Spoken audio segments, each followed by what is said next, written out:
RTV app వార్తల్ని క్షణాల్లో చదివే అవకాశం ఉంటుంది. ఒక న్యూస్ పేపర్, ఒక టెలివిజన్ ఛానల్ మీ చేతుల్లో ఎప్పుడు ఉంటాయి.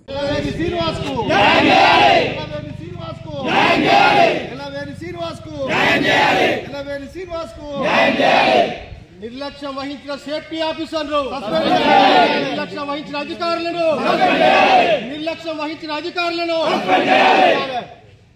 గని ప్రమాదంగా గుర్తించాలి. ఎలవేలు శ్రీనివాసులు గని ప్రమాదంగా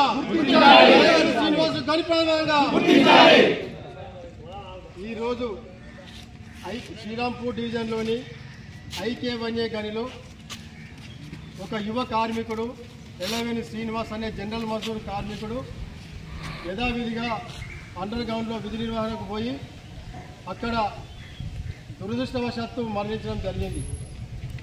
ఈ మరణానికి కారణం అక్కడ ఉన్నటువంటి పరిస్థితులు, ప్రధానంగా అక్కడ సరిపడు వెంటిలేషన్ లేదనేటువంటి సంగతి యావత్ కార్మిక వర్గానికి తెలుసు, అధికారులకు తెలుసు, సంబంధిత అధికారులకు కూడా తెలుసు. గత కొంత కాలం నుండి 53 డీప్ నుండి మొదలు పెట్టుకుంటే 35, 34 -2 లెవెల్ వరకు కూడా అక్కడ వెంటిలేషన్ లేదని చెప్పేసి కార్మికులందరూ కూడా అధికారుల చుట్టూ తిరిగి దాన్ని వెంటనే సరిచేయాలని చెప్పేసి మాట్లాడితే ఆ కార్మికులను వ్యంగ్యంగా మాట్లాడుతూ ఒక మనిషికి 6 క్యూబిక్ మీటర్లు మాత్రం సరిపోతుంది, మేము ఎక్కువ సప్లై చేస్తున్నామని చెప్పేసి నీతులు చెప్పినటువంటి అధికారులు మరి ఈరోజు అండర్ గ్రౌండ్లో ఒక నిండు యువ కార్మికుని ప్రాణం బలి అయిపోయింది.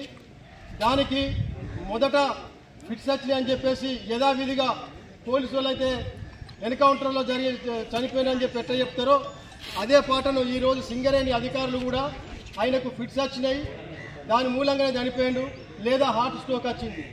అంతే. ఒక 30 సంవత్సరాల యువ కార్మికునికి హార్ట్ స్ట్రోక్ ఎట్లా వస్తుంది? ప్రధానంగా ఫిట్స్ వచ్చినాయి అని చెప్పేసి తీసుకొని పోయి హడావిడి చేసిండ్రు. సమయానికి ఇక్కడ అంబులెన్స్ కూడా మనకు అందుబాటులో లేదు. ఆ అంబులెన్స్ తర్వాత వచ్చింది. ఆ తర్వాత మరొక అంబులెన్స్ RK80 డిస్పెన్సరీ నుండో లేకపోతే హాస్పిటల్ నుండి మరొక అంబులెన్స్ వచ్చింది. ఆ అంబులెన్స్లో 2 నర్సులు, ఒక డాక్టరు, వాళ్ళందరూ వచ్చిండ్రు. వచ్చేటప్పటికే ఆ ఎలవేలు శ్రీనివాస్ అనే కార్మికుడు చనిపోవడం జరిగింది, చనిపోయి ఉన్నాడు. అది కార్మిక వర్గం అంతా కూడా చూసిండ్రు, ప్రత్యక్ష సాక్షులు చూసిండ్రు.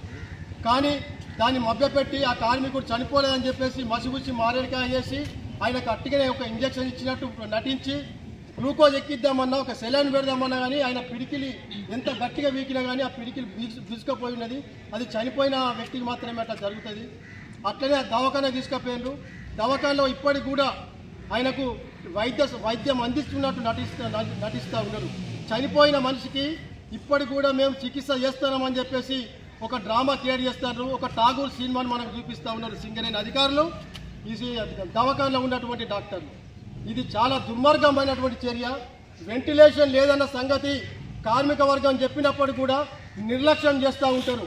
కార్మికుడు ఏదైనా తప్పు చేస్తే సస్పెండ్లు, చార్జ్ షీట్లు, షిఫ్ట్ చేంజ్లు, పెండింగ్ ఇంక్వైరీలు, ట్రాన్స్ఫర్లు, కక్ష సాధింపు చర్యలు, వేధింపులు, ఇట్లాంటి చర్యలకు పాల్పడేటువంటి యాజమాన్యం చిన్న తప్పు చేసినా కానీ, తప్పు చేస్తానని అనుమానం వచ్చినా కానీ కార్మికులను వేధింపులకు గురి చేస్తూ ఉన్నారు.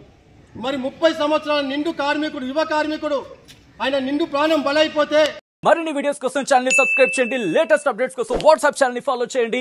అండ్ లింక్ డిస్క్రిప్షన్ లో ఉంది.